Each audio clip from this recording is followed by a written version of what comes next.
Welcome to The Explainer. Today, we're unpacking a really fascinating idea from our source material. The idea that the ancient feasts of Israel aren't just history, but a detailed, multi-layered prophecy. Okay, so let's get right into it. The whole concept we're exploring today is this. What if Israel's ancient feasts are a prophecy that's playing out on three completely different levels at the same time? A blueprint that maps everything from a single person's spiritual life all the way up to the destiny of the entire cosmos. So here's how we're going to break it down. First, we'll look at the basic three-level idea. Then we'll see how it applies to an individual, then to history itself. And finally, we'll zoom all the way out to the cosmic scale.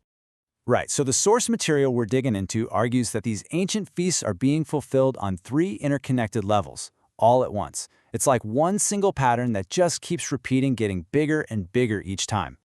Think of it like this. You've got the small scale, the medium scale, and the massive scale. And it all begins at the level that's most familiar to us, the personal spiritual journey. So let's start there and see how this pattern works.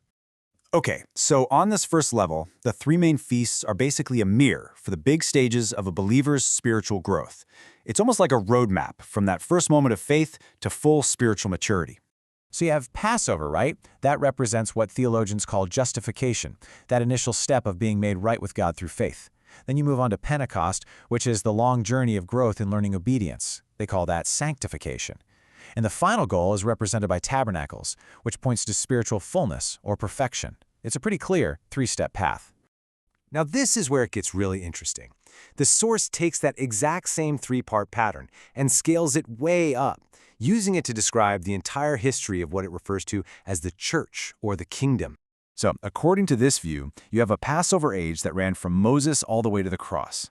In that time, the Spirit was with people, kind of externally. Then the age we're in now, the Pentecostal age, where the Spirit is in people. And all of this is apparently setting the stage for a future Tabernacles age, a 1,000-year era of righteousness on earth. And here's the kicker. According to the source, our current age, the Pentecostal age, is by its very nature imperfect. The proof? Well, the symbolism of leaven, which usually represents sin, was actually required in the Pentecost offering. The argument is that this proves this age can't be the final perfect stage that's supposedly saved for the next age. Okay, let's climb up to that third and highest level. Here, the feasts get reframed as three massive cosmic harvests of souls. And the main evidence for this, the source says, comes from taking a fresh look at the writings of the Apostle Paul. We're talking specifically about 1 Corinthians chapter 15, the famous resurrection chapter. The whole argument is that Paul actually lays out all three of these cosmic harvests right there in that one passage. But you can only really see it if you understand a couple of key Greek words. Now, this is the translation that most of us are probably familiar with, right? It's the foundation for the common view that there are two big resurrection events.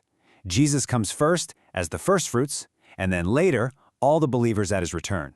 It seems pretty straightforward. But here's the twist. The source points out that the Greek word translated as order is tagma. And tagma isn't just about a sequence like first this, then that. It's actually a military term. It means a squadron, a division, a specific company of soldiers. So the argument is Paul is saying people will be resurrected in distinct squadrons.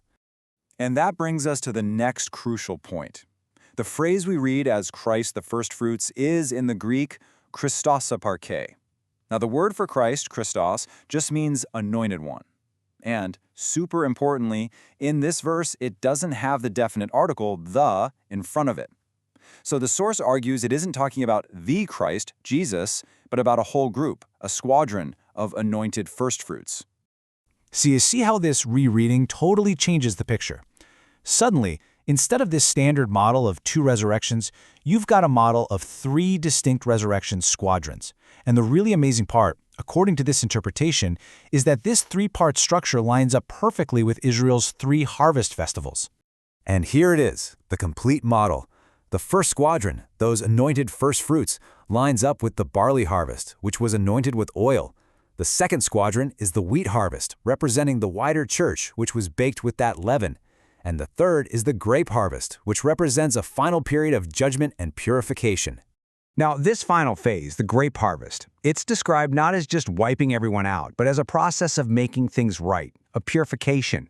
That image of treading grapes is interpreted as a time of judgment that's meant to cleanse and ultimately bring all things back to God. So, after going through all three of these levels, the personal, the historical, and the cosmic, what are we left with? Well, what we see is a single, repeating pattern that the source claims is nothing less than a master blueprint for God's entire plan.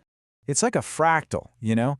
The exact same three-step journey of Passover, Pentecost, and Tabernacles just plays out over and over again in our own lives, across the grand sweep of history, and in the final destiny of every soul. It's a really cohesive, if pretty complex, way of looking at everything. And that really is the big question this whole interpretation leaves us with. I mean, whether you agree with all of it or not, the idea that there could be a single, elegant pattern governing reality from the tiniest scale to the largest, well, it is a pretty profound thought to chew on. Thanks for joining us on The Explainer.